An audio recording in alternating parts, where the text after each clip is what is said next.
દરેક નીતિની સામે કાયદાની રીતે ઊભો રહેતો SSK ન્યૂઝ ચેનલ।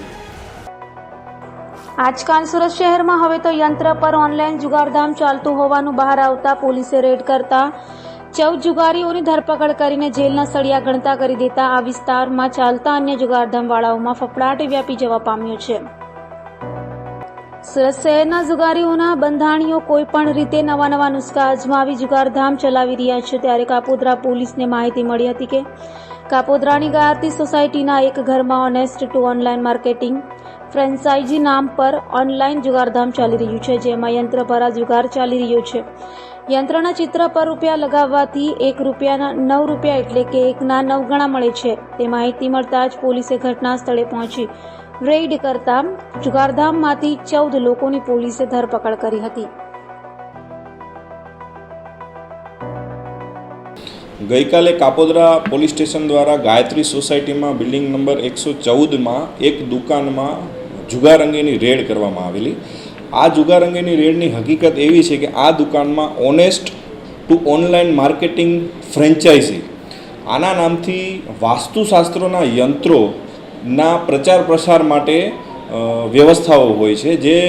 જેમાં ગ્રાહકો વાસ્તુશાસ્ત્રનું યંત્ર લે છે, પૈસા લગાડે છે અને એમાં 5 મિનિટમાં એનો લકી ડ્રો થાય છે અને ચાંદીનો સિક્કો આપવામાં આવે છે, જે કાયદેસરની પ્રક્રિયા ગણી અને બહારથી માણસો બોલાવી અને નથી યંત્રો આપતા કે નથી ચાંદીના સિક્કા આપતા વગેરે મતલબની અમને હકીકત મળેલી, જેના આધારે અમારા સર્વેલન્સ સ્ટાફ અને પોલીસ દ્વારા રેડ કરવામાં આવી। ત્યાં આગળ જોતા આવા કોઈ યંત્રોનું વેચાણ થતું નહોતું, આવા કોઈ ચાંદીના સિક્કા આપવામાં આવતા નહોતા અને સીધી રીતે બહારથી આવતા માણસોને 10 રૂપિયા, 20 રૂપિયા, 30 રૂપિયા, 40 રૂપિયા,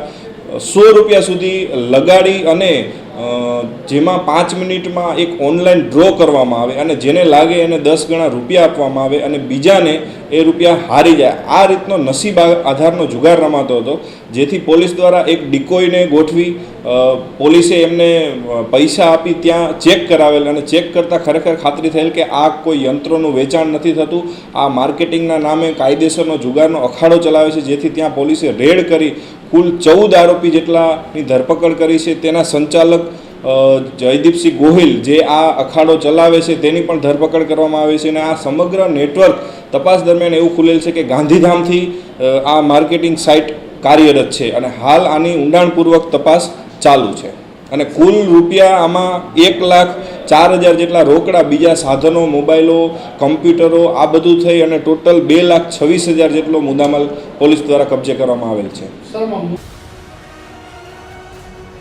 દરેક નીતિની સામે કાયદાની રીતે ઊભો રહેતો SSK ન્યૂઝ ચેનલ।